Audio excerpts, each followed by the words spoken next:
Hello viewers, আশা করি সবাই খুব ভালো আছেন। আবারও একটা নতুন ব্লগে আপনাদেরকে ওয়েলকাম জানাচ্ছি।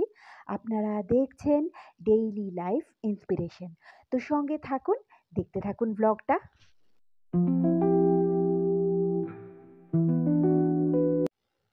দমদম স্টেশন এটা। আর কত পায়রা দেখুন, এখানে ট্রেন থেকে নেবেও অনেকে পায়রাকে খাবার দেয়।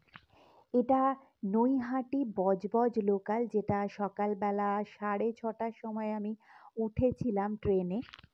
তারপর এখন পৌঁছে গেছি মাঝেরহাটে। তো এই ট্রেনটাতে করেই এসেছিলাম। তো চলুন যাই, আমাকে ওই পারে যেতে হবে। তো এখানে সবাই এইভাবেই রেল লাইন পেরিয়েই যায়, তো আমিও সেরকমভাবেই যাচ্ছি। তো আমাকে প্ল্যাটফর্মের ওই দিকে গিয়ে তারপর একটু হেঁটে বাস ধরতে হবে। তো চলুন যাই। আবার পৌঁছে গেছি, এই গলিটা চিনতে পারছেন নিশ্চয়ই, ম্যাকলাইন স্টুডিও। এর আগেও এসেছি, দেবী বরণ, দুই শালিক, সব কটা সিরিয়ালই এখানে চলছে।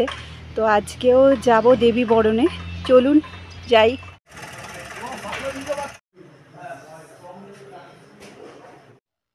তো পৌঁছে গেছি স্টুডিওতে, আর এটা দেখতে পাচ্ছেন ফ্লোরের গেট।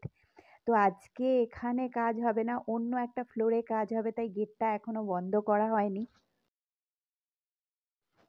তো চলে আসছি এবার এই দিকটাতে। শীতের সকালবেলা এসেই মনে হয় যেন এক কাপ চা খাই, তবে চা এখনো রেডি হচ্ছে। তো এই যে চাটা এবার ফুটে গেছে, আমি রুম থেকে একটু ঘুরে এলাম, আর এবার চলে এসেছি চা খেয়ে মালা বদলের ফ্লোরের দিকে। আর তারপরে আপনাদেরকে নিয়ে চলে এসেছি আমাদের এই ফ্লোরে, যেটা দেবী বরণ সিরিয়ালের ফ্লোর।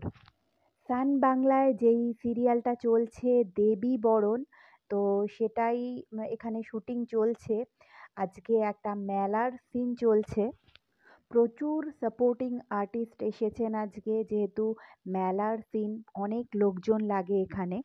তো রাত 9টার সময় প্যাক আপ হয়েছিল, তারপর শিয়ালদা স্টেশনে এসে ট্রেন ধরে বাড়ি ফিরলাম।